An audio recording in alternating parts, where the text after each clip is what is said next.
Mobile phones పేలడానికి కారణాలేంటి? Hospitals లో పేషెంట్స్ కి ఆక్సిజన్ సిలిండర్ ఎందుకు పెడతారు? మనం పీల్చే గాలికి ఆక్సిజన్ సిలిండర్ లో ఉండే గాలికి తేడా ఏంటి? సన్ఫ్లవర్ అంటే పొద్దుతిరుగుడు పువ్వు సూర్యుడు ఎటువైపు ఉంటే అటువైపు తిరుగుతుంది కదా, అది ఎందుకలా తిరుగుతుంది? ఇలాంటి ఆసక్తికరమైన విషయాలను ఈ వీడియోలో చూద్దాం. మనం బట్టలను ఎక్కువగా ఎండలో ఆరబెట్టే కొద్దీ వాటి కలర్ ఫేడ్ అయిపోతూ ఉంటుంది. అలాగే కొన్ని ప్లాస్టిక్ వస్తువులు కూడా ఎక్కువగా ఎండలో ఉంటే కొంతకాలానికి వాటి కలర్ ఫేడ్ అయిపోతుంది. ఇలా ఎందుకు జరుగుతుందో తెలుసుకుందాం. ఎండ కారణంగా కలర్ ఫేడ్ అయిపోవడాన్ని ఫోటో డిగ్రేడేషన్ అంటారు. సన్లైట్ లో యూవీ రేడియేషన్ ఉంటుంది. దానికి విజిబుల్ లైట్ కన్నా హై ఎనర్జీ లెవెల్స్ ఉంటాయి. యూవీ రేడియేషన్ బట్టలని తాకినప్పుడు ఆ బట్టల రంగు కోసం ఉపయోగించే డైస్ ఇంకా పిగ్మెంట్స్ యొక్క కెమికల్ బాండ్ ని బ్రేక్ చేస్తుంది. దాని కారణంగా రాను రాను వాటిలో కలర్ ఇంటెన్సిటీ తగ్గిపోతుంది. పాలిస్టర్ ఇంకా నైలాన్ తో చేసిన బట్టల కన్నా కాటన్ దుస్తులే ఎక్కువ రంగును కోల్పోతాయి. అందుకే ఈ సమస్య రాకుండా ఉండడం కోసం కొన్ని బట్టల తయారీలో యూవీ రెసిస్టెంట్ కోటింగ్ కూడా వేస్తారు. బట్టలు ఎక్కువగా రంగు కోల్పోతున్నట్లయితే వాటిని ఎండలో ఆరబెట్టకుండా నీడలో ఆరబెట్టండి. మనం కొన్ని వెబ్సైట్స్ ఓపెన్ చేసినప్పుడు యాక్సెప్ట్ కుకీస్ అని చూపిస్తుంది. ఈ కుకీస్ అంటే ఏమిటో ఇప్పుడు తెలుసుకుందాం. మనం ఒక వెబ్సైట్ ఓపెన్ చేసి కుకీస్ యాక్సెప్ట్ చేస్తే ఆ వెబ్సైట్ మన కంప్యూటర్లో కానీ ఫోన్లో కానీ చిన్న చిన్న డేటా పీసెస్ స్టోర్ చేస్తుంది. వాటిని కుకీస్ అంటారు. అసలు ఈ కుకీస్ ఎందుకు స్టోర్ చేస్తారు? వాటి వల్ల ఎవరికి ఉపయోగం తెలుసుకుందాం. మనం ఒక వెబ్సైట్ ఓపెన్ చేసి అందులో లాగిన్ అయితే మన లాగిన్ క్రెడెన్షియల్స్ గుర్తు పెట్టుకోవడానికి ఒక కుకీ క్రియేట్ అవుతుంది. ఆ తర్వాత నుండి మనం ఆ వెబ్సైట్ ఎప్పుడు ఓపెన్ చేసినా లాగిన్ అవ్వాల్సిన పని లేదు. కొన్ని షాపింగ్ వెబ్సైట్స్ లో లాగిన్ అయ్యి మనం కార్ట్ లో ఏవైనా ఐటమ్స్ యాడ్ చేస్తే మనం ఆ వెబ్సైట్ క్లోజ్ చేసి మళ్ళీ ఓపెన్ చేసినప్పుడు కూడా కార్ట్ లో ఐటమ్స్ అలాగే ఉంటాయి. దీనికి కారణం కూడా కుకీసే. కుకీస్ వల్ల వెబ్సైట్ ఓనర్ కి కూడా ప్రయోజనాలున్నాయి. మనం ఆ వెబ్సైట్ లో ఏ పేజెస్ చూస్తున్నాం, ఎంతసేపు చూస్తున్నాం, ఏ లింక్స్ మీద క్లిక్ చేస్తున్నాం, ఇలాంటి ఇన్ఫర్మేషన్ అంతా కుకీస్ రూపంలో స్టోర్ అవుతుంది. వెబ్సైట్ ఓనర్స్ ఆ డేటాని అనలైజ్ చేసి దానికి తగ్గట్టుగా వాళ్ళ వెబ్సైట్ ని మరింత మెరుగుపరుచుకుంటారు. చాలా వెబ్సైట్స్ ఇంకా థర్డ్ పార్టీ అడ్వర్టైజర్స్ ఈ కుకీస్ ని ఉపయోగించుకుని యూజర్ యొక్క ఆన్లైన్ బిహేవియర్ ని తెలుసుకుని అంటే బ్రౌజింగ్ హిస్టరీ, ఇంట్రెస్ట్స్ ఇలాంటి విషయాలు తెలుసుకుని వాటికి తగ్గట్టుగా అడ్వర్టైజ్మెంట్స్ డిస్ప్లే చేస్తుంటారు.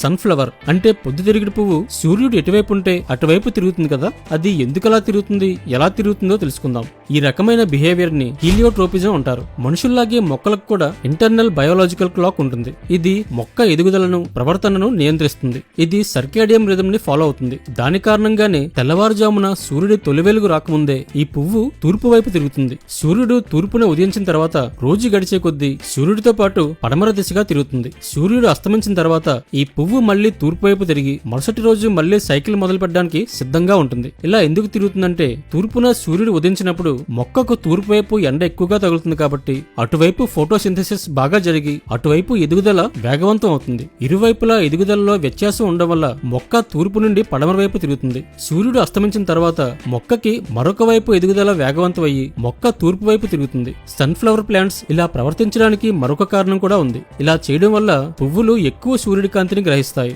దానివల్ల పువ్వులు వెచ్చగా ఉంటాయి. పాలినేషన్ కి దోహదపడే కీటకాలు వెచ్చని పువ్వులకు ఎక్కువగా ఆకర్షించబడతాయి. ఇది ఆ మొక్కల రీప్రొడక్షన్ కి ఎంతగానో ఉపయోగపడుతుంది. అయితే మొక్క వయసు పెరిగే కొద్దీ నెమ్మదిగా ఇలా ప్రవర్తించడం తగ్గించేస్తుంది. ఒక వయసుకు వచ్చేసరికి పొద్దుతిరుగుడు పువ్వు పూర్తిగా తూర్పు వైపు తిరిగి ఎప్పటికీ అలాగే ఉండిపోతుంది.